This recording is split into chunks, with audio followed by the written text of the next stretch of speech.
Hello, আসসালামু আলাইকুম। কেমন আছেন সবাই? আজকে আমি মানসিক বিকাশ নিয়ে একটা কথা বলবো।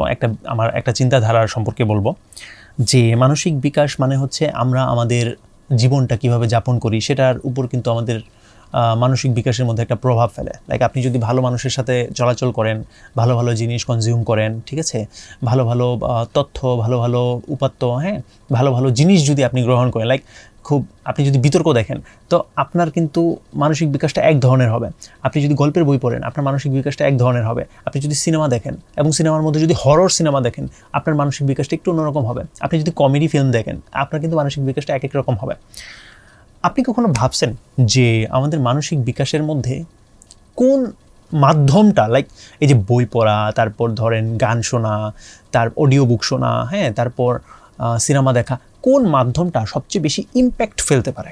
আপনি কখনো এটা ভাবছেন? আমি আপনাকে বলি, ৩টা মাধ্যম আছে, ঠিক আছে? যদি আমি একদম জেনারেলভাবে জিনিসটা করি, ৩টা মাধ্যম আছে।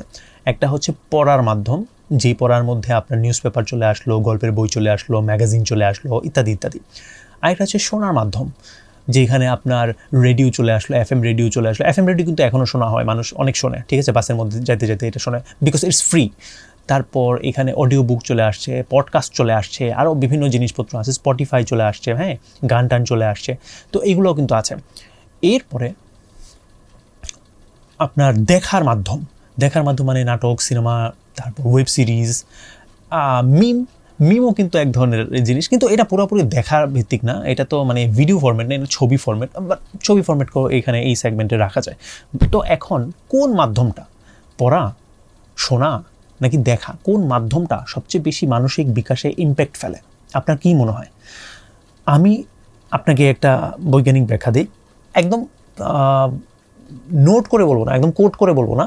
মানে আমি আপনাকে অনেক আগে একটা জিনিস আমি পড়ছিলাম বিজ্ঞান চিন্তা ম্যাগাজিনের মধ্যেই, যে আমরা যখন পড়ি তখন আমাদের ব্রেন অনেক বেশি কানেক্ট করে রেদার দেন আমরা যখন কোনো কিছু একটা দেখি, কোনো একটা সিনেমা দেখি বা কোনো একটা মুভি দেখি, ওইটার মধ্যে কীভাবে এই জিনিসটা হয়? মানে আমরা যখন পড়ি, উদাহরণস্বরূপ বলি, বাঁশবাগানের মাথার উপর চাঁদ উঠেছে ওই। এখন যেই মুহূর্তে আপনি বাঁশবাগান বলছেন, শব্দটা পড়তেছেন, আমি যেই বাঁশবাগানের কথা চিন্তা করব, সেই বাঁশবাগানের কথা কিন্তু আপনি চিন্তা করবেন না। আমাদেরকে কিন্তু সেই জিনিসটা চিন্তা করতে হবে। এটা হচ্ছে একটা ব্যাপার। বাঁশবাগানের মাথার উপর চাঁদ উঠেছে ওই, এই পুরো ঘটনা, এই পুরো লাইনটা কিন্তু আমাদের মাথার মধ্যে চিন্তা করতে হচ্ছে, এবং আমাদের মাথার ভিতরে ভিতরে সেই দৃশ্যগুলা মানে বানাইতে হইতেছে ওই জিনিসটা এনজয় করার জন্য। তো বাঁশবাগানের মাথার উপর চাঁদ উঠেছে, এই পুরো সিনটা আমাদের মাথার মধ্যেই কিন্তু গঠিত হয়ে গেল। তো আমি একটা বাঁশবাগান চিন্তা করব, হয়তো আমার শৈশবে আমার গ্রামের বাঁশবাগানের কথা আমি চিন্তা করতেছি, আপনি কিন্তু অন্য আরেকটা বাঁশবাগানের কথা চিন্তা করতেছেন। আমার বাঁশবাগান হয়তো খুব সুন্দর মসৃণ কোনো একটা বাঁশের জাত ছিল, হ্যাঁ, আপনার বাঁশবাগান হয়তো একটু ভুতুরে ছিল, অনেক জঞ্জালওয়ালা ছিল, আইটটাওয়ালা বাঁশ যেটাকে বলে। আপনার আপনার বাঁশবাগান হয়তো, আপনার গ্রামের বাঁশবাগান হয়তো ওই ধরনের ছিল। আপনার চিন্তা, আমার চিন্তা বা অন্য একটা মানুষের চিন্তা কিন্তু এক হবে না। এক একটা মানুষ এক একভাবে চিন্তা করবে, চিন্তা করতে হবে। এটা হচ্ছে মূল জিনিস যখন আপনি কোনো কিছু পড়েন। বাট এই কথাটা যদি সিনেমা আকারে দেখানো হতো বা কোনো ভিডিও আকারে দেখানো হতো, তাহলে কি আমরা এই চিন্তা ভাবনাটা করতাম? লাইক কোনো একটা ডাইরেক্টর এই বাঁশবাগানের মাথার উপর চাঁদ উঠেছে ওই, উনি কিন্তু পুরো একটা সেট বানায় ফেলতো বাঁশবাগানের, এবং ওই সেটটা বানাইতো যেমনটা উনি বানাইতে চায়। মানে আপনি যখন সিনেমা দেখেন বা কোনো নাটক দেখেন, তখন আপনি অ্যাকচুয়ালি ডাইরেক্টর বা ওই লেখকের চিন্তা ভাবনাটা দেখতেছেন। আপনাকে সমস্ত কিছু বানায় খাওয়ায় দিতেছে, ঠিক আছে? আপনি নিজে থেকে কোনো চিন্তা ভাবনা করছেন না যখন আপনি সিনেমা দেখছেন, নাটক দেখছেন, ওয়েব সিরিজ দেখছেন। বাট যখন পড়ছেন, তখন আপনাকে কিন্তু চিন্তা ভাবনা করতে হচ্ছে যে বাঁশবাগানটা আমি নিজের মতো করে চিন্তা করছি। বাঁশবাগানের মাথার উপর একটা চাঁদ আছে, আমি হয়তো চিন্তা করতেছি পূর্ণিমার চাঁদ, আপনি হয়তো পূর্ণিমার চাঁদ না, আপনি হয়তো ওই ঈদের চাঁদের মতো কোনো কিছু একটা চিন্তা করতেছেন। তো আমাদের চিন্তা ভাবনা কিন্তু আলাদা। কাজলা দিদির, হ্যাঁ, এই কাজলা দিদি, এই মেয়েটার কথা হয়তো আমি অন্য একটা মানুষকে চিন্তা করতেছি, আপনি হয়তো অন্য একটা মানুষকে চিন্তা করতেছেন। আমার চিন্তার মধ্যে কাজলা দিদি হয়তো 3 পিস পরে আছে, আপনার চিন্তাধারার মধ্যে হয়তো কাজলা দিদি শাড়ি পরে আছে। মানে একটা ভেরিয়েশন, আমাদের চিন্তা ভাবনার মধ্যে একটা ভেরিয়েশন থাকে। এক এক মানুষ এক একভাবে চিন্তা করে। তো আমাদেরকে, আমরা যখন পড়ি গল্পের বই, ম্যাগাজিন, তো আমরা সেই বিনোদনগুলোর মাধ্যমে অনেক বেশি চিন্তা করতে পারি বলে আমাদের ব্রেনটা সবসময় অ্যাক্টিভ থাকে। কারণ দেখেন একটা বইয়ের মধ্যে অনেক অনেক শব্দ, অনেক অনেক লাইন আছে, সবগুলো পড়তে পড়তে আমাদের কিন্তু অনেক চিন্তা করতে হয়, যার কারণে আমাদের ব্রেনটা খুব স্ট্রং হতে থাকে। আপনার কি মনে হয় না যখন আগের যুগে যখন ম্যাগাজিন পড়তাম, বইটই পড়তাম, তখন আমাদের ব্রেন খুব স্ট্রং ছিল, বা আমরা অনেক তাড়াতাড়ি খুব সুন্দর করে চিন্তা ভাবনা করতে পারতাম, কোনো কিছু কথা যখন বলতাম তখন খুব গুছায় বলতাম। কিন্তু দিন যত যাচ্ছে আমাদের চিন্তা ভাবনা মনে হচ্ছে যে একটু শ্যালো হয়ে যাচ্ছে, একটু পিছলা হয়ে যেতেছে, মানে ভালো করে আমরা চিন্তা ভাবনা করতে পারতেছি না বা মনোযোগ ধরে রাখতে পারতেছি না, এরকম মনে হয় না আপনাদের কাছে? কারণ আমরা আসলে কোনো চিন্তা ভাবনার কাজগুলা করতেছি না। মানে আমাদের কোনো কিছু যদি লাগে আমরা গুগলের মধ্যে সার্চ দিই, তারপর ধরেন আমরা এআইকে জিজ্ঞেস করি, তারপর ধরেন মানে আমরা নিজে থেকে আর কোনো কিছু করতেছি না, কারণ আমাদের চিন্তা ভাবনা আমরা মনে রাখতে পারি না, আমাদের ব্রেনই একদম হয়ে গেছে। ঠিক আছে, আগে কোনো একটা অঙ্ক যদি করতে হতো মাথার মধ্যে সেই অঙ্ক করে ফেলতে পারতাম, বা আমাদের কত কিছু মনে থাকতো, এখন আর অত কিছু মনে থাকে না। মানে কঠিন কঠিন জিনিসপত্র যেমন ভুলে যেতেছে, কারণ আমাদের এই যে অনেক বেশি কিছু দেখতেছি, আর দেখতেছি এখন সোশ্যাল মিডিয়া এবং রিলসের যুগ। এইটা মানে আপনি হয়তো আমার কথা রিলেট করতে পারবেন।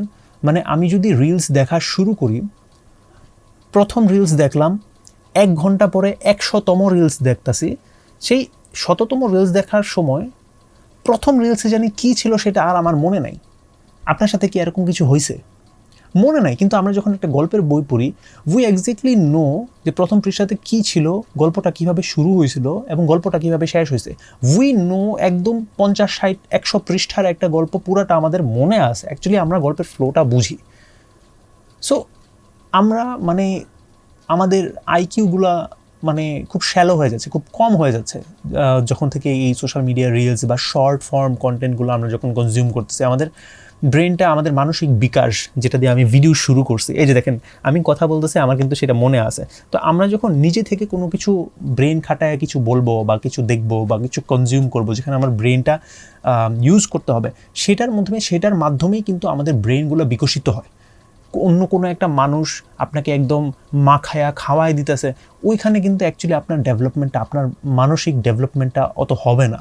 ঠিক আছে, আর ভিতরে হচ্ছে গিয়ে আপনার পড়া এবং দেখার মধ্যে একটা হচ্ছে শোনা, অডিও বুক শোনা, গান শোনা, ওইগুলোতেও কিন্তু চিন্তা ভাবনা করতে হয়। ঠিক আছে, ওখানেও চিন্তা ভাবনা করতে হয়।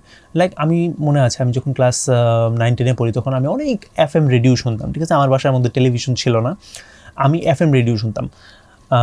তো ওইখানে আরজেরা কথা বলতো, গান হতো, কুইজ হতো, পডকাস্ট বলতে মানে এখন তো আমরা পডকাস্ট শুনি, তো ওই রেডিও, FM রেডিও ছিল অনেকটা পডকাস্টের মতো। ঠিক আছে, তবে পার্থক্য ছিল পডকাস্ট হচ্ছে গিয়ে আপনার এডিট করা হয়, হ্যাঁ, কোনো একটা আগে রেকর্ড করে তারপর এডিট করে একটা সুন্দর ভার্সন হয় কাট করে, হ্যাঁ। কিন্তু আরজেরা বা FM রেডিওতে যে শোগুলো হতো ওইগুলো হতো একদম লাইভ। ঠিক আছে, ওইখানে কোনো কাটছাট নাই। ওয়েল আমি মনে করি যে লাইভ, মনে হয় পুনঃপ্রচার টাইপেরও কিছু হতো মেবি। তো ওইসব জায়গাতে কিন্তু আমাদেরকে চিন্তা করতে হতো, যেমন RJ কিবরিয়ার শো যেগুলো ছিল, জীবন গল্প, তারপর কুয়াশা, ভূত FM, এগুলো কিন্তু আমাদেরকে শুনে শুনে কল্পনা করতে হতো যে এই যে ভূত FM এর ইয়েটা আপনারা বেশিরভাগ মানুষ রিলেট করতে পারবেন, যে যখন এক একটা ভূত কথা বলতো বা এক একটা ক্যারেক্টার যখন মানে ব্যাখ্যা করা হতো, আমরা কিন্তু নিজেদের মতো করে সেইগুলো চিন্তা করতাম। তো ইউনো FM রেডিও শোনা বা এই শোনার যে ব্যাপারটা, এটার মধ্যেও চিন্তা করার ব্যাপার থাকে, তো এটা তো আপনাদের মানসিক বিকাশ ঘটে। বাট দেখার মধ্যে, আর স্পেশালি এই সোশ্যাল মিডিয়ার রিলস দেখার মাধ্যমে, শর্ট ফর্ম কন্টেন্ট, যেটা কিনা আমি একটা দেখে 1 ঘন্টা পরে কী দেখছি কোনো কিছুই মনে থাকে না, এটা আরও জঘন্য জিনিস। তো আমি একটা আহ্বান জানাবো আপনাদের কাছে, এবং সেই জিনিসটা আমিও মেনে চলার চেষ্টা করব। একটু বই পড়ার চেষ্টা করি আমরা আজকে থেকে, অথবা সোশ্যাল মিডিয়ার রিলসগুলা একটু কমায় ফেলি দেখা। এটা না করে আমরা ইউটিউবের মধ্যে একটু লং ফর্ম কন্টেন্ট, যেটা কিনা অ্যাকচুয়ালি আমাদের জীবনে কাজে লাগে, এরকম কিছু আমরা কনজিউম করার চেষ্টা করি। এটা আমিও চেষ্টা করতেছি, বেশ কিছু মাস ধরেই চেষ্টা করতেছি। এরকম না যে আমি আপনাকে হুট করে বলে ফেললাম আর আমি নিজেই মানি না, এরকম না, কিন্তু আমি কিন্তু এটা মানি, এবং এর জন্যই আমি আপনাদেরকে বললাম। সো এই চ্যালেঞ্জটা দেওয়ার মাধ্যমে আজকের ভিডিওটা এখানে ইতি করি। হ্যাঁ, তো পড়া, শোনা এবং দেখা, এর মধ্যে পড়াটা আপনার মানসিক বিকাশের জন্য খুবই গুরুত্বপূর্ণ এবং আপনার ব্রেনকে অ্যাকচুয়ালি স্ট্রং করে। বাই।